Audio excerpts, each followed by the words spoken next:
여러분과 함께 고린도후서 12장 7절로 10절의 말씀을 가지고 하나님께 꺾임을 바란 자라는 제목으로 은혜를 나누고자 합니다. 시골에서 자란 사람은 송아지가 자라서 큰 소가 될 때쯤 사람들이 그 소의 코를 꿰는 것을 보았을 것입니다. 저 역시 어릴 때 소의 코를 꿰는 것을 보고 참 아프겠구나라고 생각했습니다. 소의 코를 꿰을 때 소는 아파하겠지만 농부가 소의 코를 꿰지 않으면 농사를 지을 수가 없습니다. 미국의 농부들도 말을 길들이기 위해 말의 길을 꺾는 일을 하는데 목동들이 기가 꺾이지 않은 말을 탔다가는 낭패를 당하고 맙니다. 신앙생활도 이와 마찬가지입니다. 타락한 인간은 제 고집대로 살고자 하는 습성이 있습니다. 만일 이 고집이 꺾이지 않는다면 하나님께 쓰임을 받을 수 없습니다. 하나님께서 쓰시고자 하는 사람은 반드시 꺾으시는 것입니다. 저는 오늘 신구약 성경을 통해 하나님께 꺾임을 받은 인물들에 대하여 살펴보고 하나님께서는 우리를 왜 꺾으시는지 그 이유에 대하여 생각해보고자 합니다. 첫째로 아브라함에 대하여 살펴보고자 합니다. 창세기 12장 1절에 보면 하나님께서는 75세의 아브라함에게 너는 너희 본토 친척 아비 집을 떠나 내가 네게 지시할 땅으로 가라 말씀하셨습니다.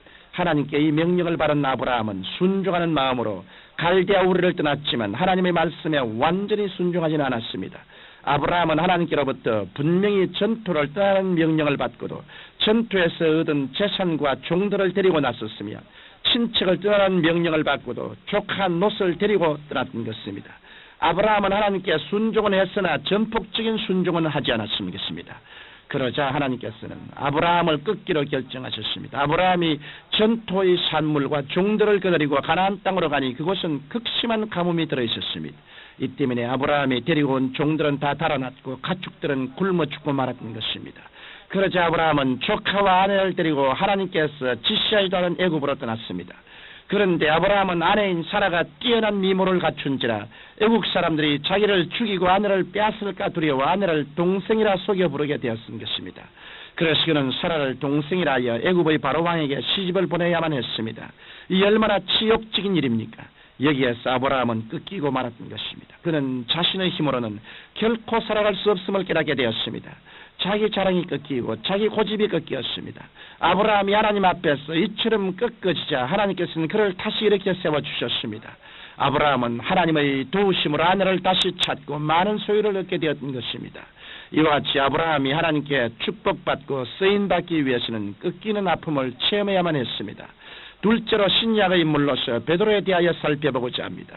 베드로는 예수님의 수혜자였었습니다. 예수님께서 성만찬을 침례하신 후 겟세마네 동산에 올라가시기 전 제 아들에게 너희가 나를 버리고 다 도망할 것이라고 말씀하셨습니다. 그러자 베드로가 주여 내가 주와 함께 오게도 하고 죽는데도 가기를 준비하였나이라고 혼장담했습니다. 그랬던 그가 가야바의 뜰에서 예수님을 3번씩이나 부인했는데 3번째 부인할 때는 저주하고 맹세하여 내가 그 사람을 도무지 알지 못하느라고 말했습니다. 그 말을 할 때 예수님께서 베드로를 쳐다보시니 베드로는 오늘 닭 울기 전에 내가 3번 나를 부인하라 하신 말씀이 생각나 밖에 나가 심히 통곡하고 말았던 것입니다. 그 베드로는 예수님께서 죽으신 지 사흘이 될 동안 깨어지고 또 깨어졌습니다. 베드로가 나중에 갈릴리에서 부활하신 예수님을 만나 예수님께서 요한의 아들 시몬아 내가 이 사람들보다 더 나를 사랑하느냐고 물으셨을 때 주여 그러하외다 내가 주를 사랑하시는 줄을 주께서 아시나이라고 대답했습니다. 여기에서 예수님께서 말씀하신 사랑은 아가페 즉 헌신적인 사랑이었습니다. 그러나 베드로가 대답한 사랑은 필레오 즉 조건적인 친구의 사랑이었습니다. 그 때문에 예수님께서 또 한 번 내가 정말 나를 아가페하느냐고 물으셨을 때 베드로는 2번째 물음에도 내가 주를 필레오한 줄 주께서 아시나이다라고 대답할 수밖에 없었습니다. 그러자 예수님께서는 3번째 정말 내가 나를 필레오하느냐고 물으셨습니다. 예수님을 저주하고 맹세까지 하여 부인한 베드로가 예수님을 친구로도 사랑할 수가 없었습니다. 그래서 베드로는 근심하여 대답하기를 주여 모든 것을 아시오매 내가 주를 사랑하는 줄을 주께서 아시나요라고 대답했던 것입니다. 베드로는 예수님 앞에서 인간의 의지를 다 버렸습니다. 베드로는 자신이 얼마나 약한 인간인가를 스스로 깨달았던 것입니다. 베드로가 이렇게 깨어지고 꺾이자 예수님께서는 베드로에게 나를 따르라고 말씀하신 것입니다. 그러면 셋째로 하나님께서는 왜 당신의 백성을 꺾으실까요? 먼저 하나님께서 꺾으신 이유는 겸손한 사람으로 만들기 위해서 그렇게 하십니다. 자신의 능력을 믿던 사람도 하나님 앞에서 꺾이면 얼마나 자신이 초라한 존재인 것을 깨닫게 됩니다. 이 때문에 꺾인 사람은 오직 하나님의 능력을 의지하는 겸손한 사람이 되는 것입니다. 또한 하나님께서 꺾으시는 이유는 순종하는 사람으로 만드시기 위해서 꺾으신 것입니다. 히브리서 5장 8절로 9절에 보면 예수님도 받으신 고난으로 순종함을 배워 온전케 되었다고 하셨습니다. 하나님의 아들이신 예수님께서도 고난을 통해 순종함을 배우셨다고 했는데 하물며 우리 인간이 어찌 꺾이지 않고 순종함을 배울 수가 있겠습니까? 하나님께서는 그의 자녀들을 순종하는 자녀로 삼으시려고 꺾으시는 것입니다.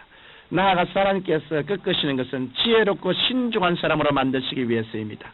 하나님께 꺾임을 받은 사람은 모든 일에 지혜롭게 대처하며 신중을 기합니다.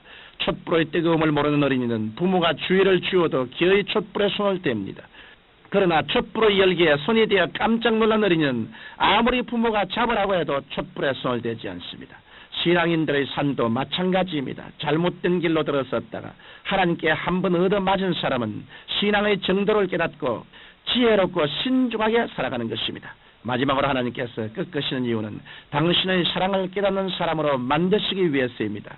히브리서 12장 6절에 보면 주께서 그 사랑하시는 자를 징계하시고 그의 바르시는 아들마다 채찍질하심이라고 말씀하셨습니다. 하나님께서는 사랑하는 자녀를 꺾으십니다. 신앙인들은 하나님의 채찍을 통해 하나님의 사랑을 깨닫게 되는 것입니다.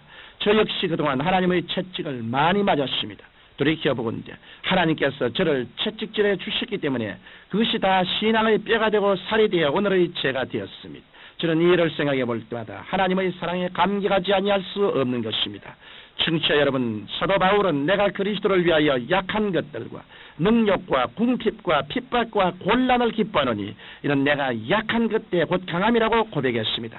그리스도인들은 이처럼 능력과 궁핍과 핍박과 곤란을 통해 강해집니다. 이러한 과정이 하나님께 꺾이는 과정이요, 하나님께서는 이런 과정을 거친 사람을 사용하시는 것입니다. 하나님께서는 작게 겪으신 사람은 작은 그릇으로, 크게 겪은 사람은 큰 그릇으로 사용하십니다.